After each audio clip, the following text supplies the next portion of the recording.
Have you ever felt like something or someone is pulling you down, draining your energy, or weighing on your soul? What if I told you that it's not the situation itself, but your attachment to it that's causing your suffering? Why do we cling to things that hurt us? Why do we hold on to the illusion of control, the comfort of the familiar, or the fear of change? These are the questions we must confront if we want to break free from what Stoics call the chains of unhealthy attachment. Today, I want to take you on a journey into the art of letting go, not to become cold or tearless, but to become clear, courageous, and free. Because in the words of a Zen proverb, let go or be dragged.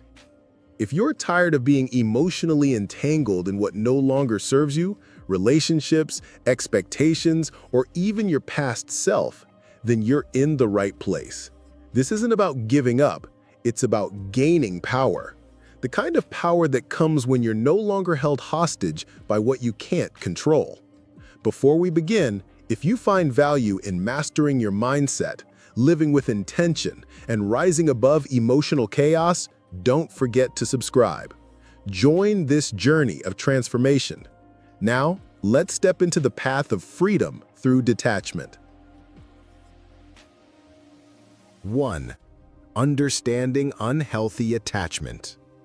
Attachment begins innocently. We connect, we invest, we care. But somewhere along the way, that caring turns into clinging. That connection becomes dependency. And when something threatens it, we don't just feel discomfort, we feel terror. What once felt like companionship now feels like survival. We're no longer just afraid of losing something. We're afraid of losing ourselves in the process. The Stoics warned us of this. Epictetus said, "If you want to be free, then learn to let go of the things that aren't under your control." Unhealthy attachment is exactly that, a desperate attempt to control what isn't ours to hold. It's not just about love or relationships. It's about trying to manage outcomes, control people's perceptions, and secure certainty in an uncertain world. That desperation poisons us slowly. It's the quiet belief that our peace depends on something we don't actually govern. Whether it's a person, a status, a belief, or even a version of yourself, the moment you tie your identity to it, you become vulnerable, not just to loss, but to fear, anxiety, and emotional volatility. When the object of your attachment shifts or disappears, you feel destabilized, you spiral, you grasp, and it's in that grasping that suffering arises. You've confused a temporary form with a permanent self. That confusion robs you of peace. We often romanticize attachment as loyalty or love, but it can be the very thing keeping us small. Ask yourself, are you nurturing something, or are you being consumed by it? Are you genuinely growing in connection, or are you shrinking in fear of its loss? True love nurtures. True connection breathes. When attachment becomes rigid, it strangles both your growth and the vitality of what you're clinging to. Detachment doesn't mean you stop loving. It means you stop allowing that love to control your peace. It means choosing clarity over chaos, growth over stagnation, and truth over illusion. You no longer beg for reciprocity or fear its absence. You give from overflow, not emptiness. You become anchored in your own values, not someone else's attention. That's what the Stoics meant by freedom, being able to enjoy what you love without being enslaved by it. Unhealthy attachment turns life into a constant threat. You monitor, you worry, you panic at signs of change. But life is change. People evolve. Circumstances shift. The moment you require permanence from an impermanent world, you guarantee your own suffering. Stoicism invites us to love what we have while we have it, and to let it go when the time comes. Not because we don't care, but because we refuse to drown in neediness. Healthy detachment isn't coldness, it's strength. It's the courage to love with an open hand, to be fully present without demanding permanence, to see the beauty in a moment and not try to trap it. This is how we regain our freedom. This is how we reclaim our peace. 2. Emotional freedom. Emotional freedom is not a luxury. It's a necessity if you want to live fully. But here's the truth. It doesn't come from outside validation. It doesn't come from someone finally treating you right. It comes from within. The moment you make your peace contingent on someone else's behavior, you've built your home on shaky ground. And when the winds change, as they always do, you'll crumble. The moment you allow someone else to dictate your emotions, you've handed over your power. That's not love. That's not connection. That's emotional imprisonment. You're no longer feeling, you're reacting. You become a mirror, not a person. And every time they hurt you, ignore you, or change, your sense of worth follows suit. That's not freedom. That's emotional slavery. The Stoics taught us that our emotions are responses to our judgments. If you're hurt, anxious, or angry, it's not just the event, it's your interpretation of it. When you master your mind, you master your emotional world. You stop blaming others for your storms and begin taking responsibility for your shelter. That's the first step toward liberation, not controlling others, but controlling how you respond to them.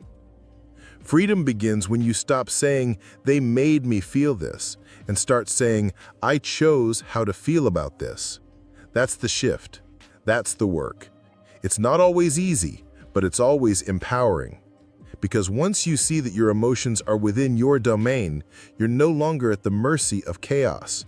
You can feel, process, and move on without drama, without self-destruction. Letting go isn't passive. It's one of the most powerful acts of self-respect. You are not obligated to hold pain just because someone else handed it to you. You're not a dumpster for other people's dysfunctions. You don't have to carry wounds that were never yours to begin with. Letting go means acknowledging the weight, setting it down, and walking lighter.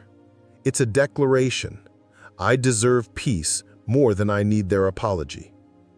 Emotional freedom isn't cold detachment, it's warm sovereignty. It means you feel everything fully, but nothing owns you. It's not about numbing out, it's about no longer being ruled by reactions.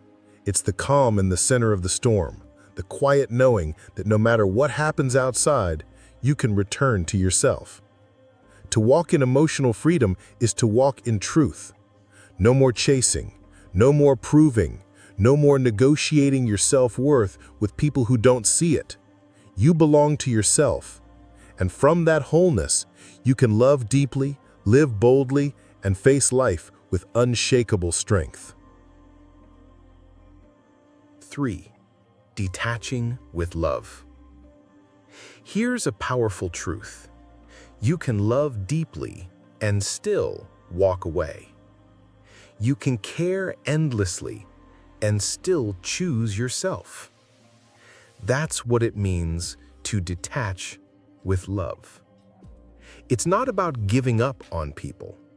It's about giving up the illusion that staying in pain proves your loyalty. Love shouldn't cost you your peace.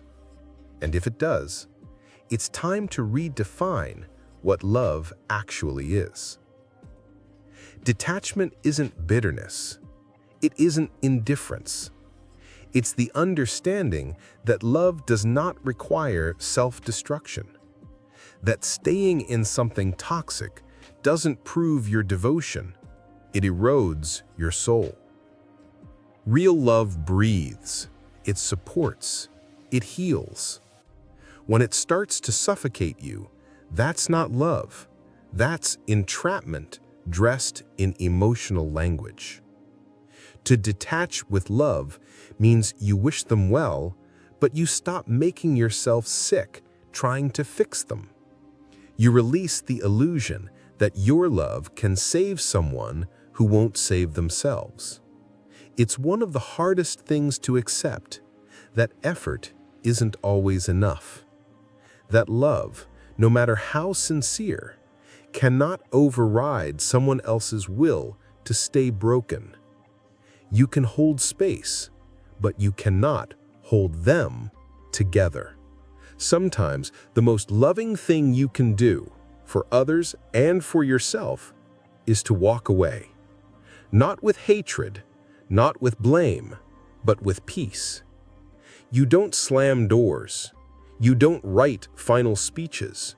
You simply remove yourself from the dynamic that's slowly killing your spirit. That's love too. Love that honors truth, boundaries, and self-respect. The Stoics spoke of affection without dependency. That's real love, when you can give your best without needing anything in return. When your heart is full, not desperate. You're no longer pouring from emptiness or expecting someone to complete you. You love because it's who you are, not because you're trying to earn a place in someone's life. Detaching with love means you no longer trade your peace for proximity. You no longer cling in fear of being alone. You realize that solitude is not emptiness, it's sacred space. And in that space, you heal. You remember who you are. You reclaim your power. Detachment doesn't shrink your capacity to love. It refines it. It ensures that your love is rooted, not reckless. In the end, detaching with love is an act of grace. You bless what was, you let go of what is no longer, and you open your hands to what's next. Not out of resentment, but with deep trust in life and in yourself. That's the Stoic way. That's the liberated heart. 4. Building inner security. Most attachment issues stem from one thing: lack of inner security. When your worth is dependent on the outside world, you will always feel unstable. But when it comes from within, you become unshakable. External validation is a fragile foundation to build a life upon. It shifts with trends, moods, and the opinions of others, none of which are within your control. The more you tether your value to these fleeting sources, the more emotionally volatile you become. This is why rejection feels like devastation and silence feels like abandonment. Because when you don't know your own worth, any withdrawal feels like erasure. But true self-worth is not a prize handed out by the world. It is a quiet certainty that you carry within. Inner security is built through self-respect, through aligned action, through knowing who you are and what you stand for. It's forged in the fire of solitude, discipline, and self-honesty. There is no shortcut. You must face yourself. You must begin to act in ways that are congruent with your values, not to impress others, but to respect yourself. Each time you keep a promise to yourself, each time you say no to what diminishes you, each time you speak the truth, even when it costs you, you are building the foundation of inner security. It's not glamorous. It's often quiet, lonely work. But over time, you stop feeling like a stranger in your own skin, and you begin to trust your own voice. That trust becomes your anchor. The Stoics didn't need applause or attention. Their approval came from their virtue, from doing what was right even when no one was watching. That's real confidence. Epictetus said, "Seek not for events to happen as you wish, but wish for events to happen as they do, and your life will go smoothly." The Stoics focused on character over reputation. They understood that fame, flattery, and popularity are illusions, brittle things that fade. What endures is who you become through your actions. Marcus Aurelius ruled an empire, yet wrote to himself daily to stay humble, to remind himself that character, not circumstance, determines greatness. When your actions are aligned with your highest principles, you don't need external reassurance. You become your own source of approval. You don't need to chase people or outcomes when you know you are whole. You don't beg for love when you've built it inside yourself.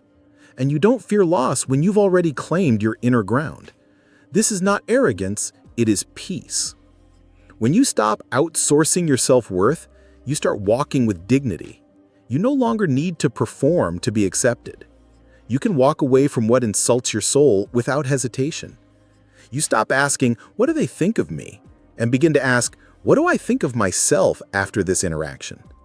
That shift changes everything. It allows you to engage with life from a place of fullness rather than desperation. Letting go becomes easier when you have something greater to hold on to: your values, your mission, your peace. When you're grounded in your own truth, detachment is no longer a loss, it's a return to self. The more you cultivate your inner life, the less you cling to things that were never meant to define you. Your energy is no longer consumed by trying to prove, perform, or please. Instead, it's directed toward living with integrity, toward building a life that reflects your principles. That is how you become unshakable, not by controlling the world, but by mastering yourself. 5. Living without clinging. What does it mean to live without clinging? It means embracing impermanence. It means accepting that change is not the enemy, it's the nature of everything. To cling is to suffer, not because things are bad, but because we expect them to last forever. People change, circumstances shift. Nothing in this life is truly ours to keep, not even our bodies. When we resist this truth, we create tension between reality and expectation. That tension becomes suffering. Living without clinging is not about detachment from love or purpose, it's about relating to them with open hands. It's about honoring what is without demanding that it stay the same. When you live without clinging, you're not cold, you're courageous. You move through life with open hands, not grasping fists. You love without fear. You give without expecting. You grow without needing permission. You allow things to come and go without losing yourself in the process. This is not apathy, it is the highest form of presence. It means you can love deeply without becoming dependent. You can care without controlling. You can commit without needing guarantees. This type of freedom is not emotional detachment, but emotional maturity. It's the ability to feel everything but still choose peace. The Stoics didn't teach detachment to escape life, but to engage it fully without being broken by it. That's strength. That's resilience. Their version of detachment wasn't a retreat, it was a form of strength that let them face adversity without collapsing. Seneca lost his wealth. Epictetus lost his freedom. Marcus Aurelius lost his children. Yet none of them lost their equanimity. Why? Because they never claimed the external as their own in the first place. They practiced the art of appreciation without possession, love without control, involvement without attachment. This allowed them to live fully and freely, even in hardship. You stop asking, "How can I keep this forever?" and start asking, "How can I honor this while it lasts?" Because everything you have is borrowed, from relationships to roles to time itself. That mindset creates gratitude instead of fear. You become more present, more intentional. You stop living in the future, worrying about loss, and start cherishing what's here now. Life becomes less about preservation and more about participation. The question shifts from, "How do I make this stay?" to, "How do I make this meaningful while it's here?" That shift changes how you love, how you lead, and how you let go.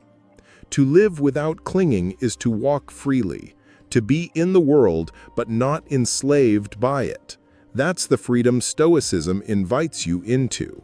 It's a state of mind where your peace is no longer at the mercy of what stays or leaves. You stop reacting and you start responding. You stop fearing endings because you've learned how to begin again. This is not indifference, it is sovereignty. When you are no longer owned by your desires or fears, you reclaim your power. And in that state, you can love more fully, live more deeply, and let go more gracefully. That's not detachment, it's liberation. Let go or be dragged. Those are the two paths. One leads to peace, the other to endless suffering, and the choice is yours. You are not what you hold. You are not what you lose. You are the awareness behind it all. And the moment you remember that, you reclaim your power. If this message resonated with you, if you're ready to live lighter, clearer, and more powerfully, then subscribe. Stay with us. This is just the beginning. Let go, not because you don't care, but because you finally do. And because the life waiting for you is far greater than the one you're afraid to release.